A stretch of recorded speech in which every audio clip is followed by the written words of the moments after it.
देखो कभी ब्राह्मण को मारना नहीं चाहिए और कभी आतताई को छोड़ना, आतताई मतलब जो बालक का हत्यारा हो, गौ का हत्यारा हो, इसको कभी छोड़ना भी नहीं चाहिए। अर्जुन कहते हैं महाराज हम आपके पास शंका का समाधान पूछने आए, आप और दूसरी शंका उत्पन्न कर दिए। अब अश्वत्थामा तो ब्राह्मण है, कहते हैं मारो भी मत और छोड़ो भी मत, ये दोनों एक साथ कैसे संभव हो सकता है? भगवान ने बताया देखो, शास्त्र कहता है कि पूजिए विप्र सकल गुणहीना, है ना, और शूद्र न गुण गण वेद परीना प्रवीणा, और परहित सरसी धर्म नहीं भाई, पर पीड़ा सम नहीं अधमा। विप्र चाहे ब्राह्मण कितना भी निकृष्ट हो, उसे जान से नहीं मार सकते आप, ये अधिकारी।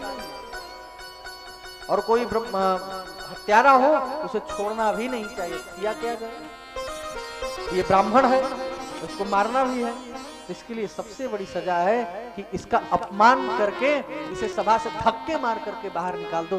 ब्राह्मण के लिए वो मृत्यु के समान है, जिस ब्राह्मण का अपमान हो जाए उसके लिए वही मृत्यु है महाराज, ये ध्यान रखना। इसलिए यदि कभी किसी गलती से भी ब्राह्मण का अपमान मत करना, निकृष्ट हो तो करो, एकदम खुल के करो, विरोध करो। यदि ब्राह्मण अगर अच्छा है तो उसमें मजा लेने के लिए कभी मजाक में भी उसके अपमान मत कर देना, नहीं तो एक मृत्यु का जो पाप होता है वो आपके सर पर चढ़ जाएगा।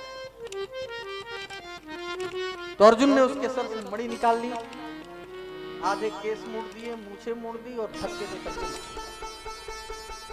अब अभी भी द्वेष मन में है, अपमान का बदला। सोचा क्या करूं, कैसे बदला लूं। तब तक ध्यान लगाया उसने तो देखा कि अभिमन्यु जो अर्जुन के पुत्र हैं वो तो कुरुक्षेत्र में मारे जाते, उनकी पत्नी है उत्तरा, उनके गर्भ में अभिमन्यु का पुत्र पल रहा, उसी को खत्म कर देता हूं, इसके वंश में पानी देने वाला नहीं बचेगा। महाराज ब्रह्मास्त्र छोड़ दिया और ब्रह्मास्त्र के जलन से जो उत्तरा थी वो आकर के भगवान के चरणों में गिर पड़ी। पाहि पाहि महायोगिन देव देव जगत्पते, नान्यं त्वद्भयं पश्ये यत्र मृत्युः परस्पर।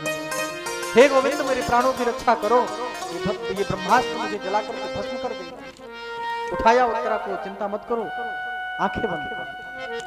आंखें बंद किया उत्तरा ने और एक रूप से सूक्ष्म रूप धारण करके अंदर प्रवेश किया गर्भ में, और वहीं सुदर्शन चक्र चलाया, ब्रह्मास्त्र शांत हो गया। अब जरा विचार करो, लोग गर्भ की बुराई करते हैं, आज तो वो गर्भ महाराज मंदिर हो गया, जिसमें पहली बार मंदिर में केवल भगवान रहता है, लेकिन आज पहली बार मंदिर में भक्त और भगवान दोनों। ये वही अभिमन्यु के पुत्र परीक्षित हैं, भगवान का दर्शन कर रहे हैं, टुकुर टुकुर देख रहे हैं, ये कौन है, कौन रक्षा कर रहा है मेरी। वैसे गर्भ में तो सब कुछ ज्ञात होता है, रक्षा कर दी। उत्तरा को अब अच्छा लग रहा है? हाँ महाराज अच्छा लग रहा है। भगवान श्री कृष्ण ने सब कुछ लीला समाप्त करके अब कहे चलते हैं द्वारिका, द्वारिका वासी मुझे याद कर रहे हो, हम मेरी इच्छा है कि आप लोग मुझसे कुछ कुछ मांगिए थोड़ा सा। सबने कुछ न कुछ कहा। अर्जुन ने कहा ये सखा का भाव बना रहे, आपकी कृपा हमेशा मिली रहे। युधिष्ठिर जी ने कहा कि हमेशा धर्म की मार्ग पर चलता रहूं। ऐसे ही सबने कुछ न कुछ मांगा, द्रौपदी जी ने भी मांगा। लेकिन जब कुंती जी की बारी आई तो पहुंचे, बुआ आप भी कुछ मांगी। हाँ कन्हैया मांगना तो है तुमसे, जरूर मांगेंगे। क्या मांगती है? सोच करके हृदय तहल उठता है। कुंती जी कहती हैं, विपदः सन्तु न सस्वत् तत्र तत्र जगद्गुरो, भवतो दर्शनं यस्या अपुनर्भव दर्शनम्।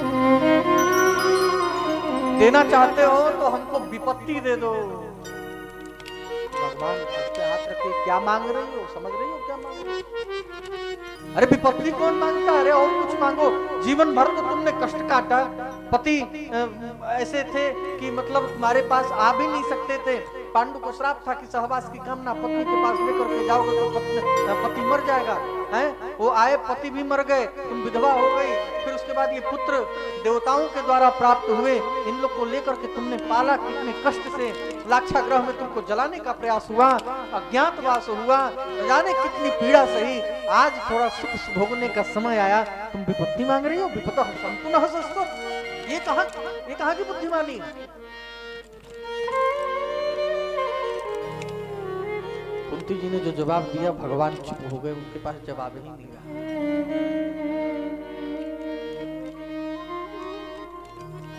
कहते हैं, कुंती जी कहते हैं कि विपदो नैव विपदः संपदो नैव संपदः विपद नारायण स्मृति ही संपन्न नारायण स्मृति ही। वो विपत्ति नहीं है और वो संपत्ति नहीं है। पता है विपत्ति किसको कहते हैं? विपत्ति उसे कहते हैं जिसमें व्यक्ति, जीव, मनुष्य भगवान को भूल जाता है, भगवान से दूर हो जाता है। और संपत्ति उसे कहते हैं जिस अवस्था में भगवान की प्राप्ति होती है, जो भगवान के करीब आता है। कन्हैया एक बात बताओ, जीवन भर हमारे जीवन में दुख रहा, और दुख रहा तो तुम इतने साल से, मतलब इतने वर्षों से साथ में बने रहे, और आज मेरा पुत्र चक्रवर्ती सम्राट बन गया, सब कुछ सुख आ गया, और सुख के आते ही तुम मुझे छोड़ करके जाने लगे। अरे महाराज, ऐसी सुख के माथे सिल पड़े जो हरि हृदय से जाए, और बलिहारी वा दुख की जो पल पल नाम पाए। ऐसे सुख के माथे पत्थर फोड़ने, महाराज ऐसा सुख हमको चाहिए ही नहीं, जिसके आने से भगवान अंदर से चले जाते हैं, हरि को लोग भूल जाते हैं। लोग अधिकतर दुख में ही तो याद करते हैं भगवान को। दुख में सुमिरन सब करे, सुख में करे न कोई, और जे सुख में सुमिरन करे तो दुख काहे को होए। खैर तो अलग विषय हो गया, लेकिन अधिकतर दुख में ही सब लोग सुमिरन करते हैं। तो प्रभु, जब मेरे पास दुख है तो आप हैं, और आप हैं तो फिर वो दुख नहीं, वो भी आनंद हो जाता है महाराज। इसलिए हमको आप विपत्ति दो, ताकि आप हमारे जीवन में सदैव बने रहें। हमको सुख नहीं चाहिए। भगवान निशब्द हो गए, कुछ जवाब ही नहीं उनके पास। अच्छा, ऐसा बहुत कभी देखने को मिलता है कि जब भगवान भी किसी को जवाब न दे पाए।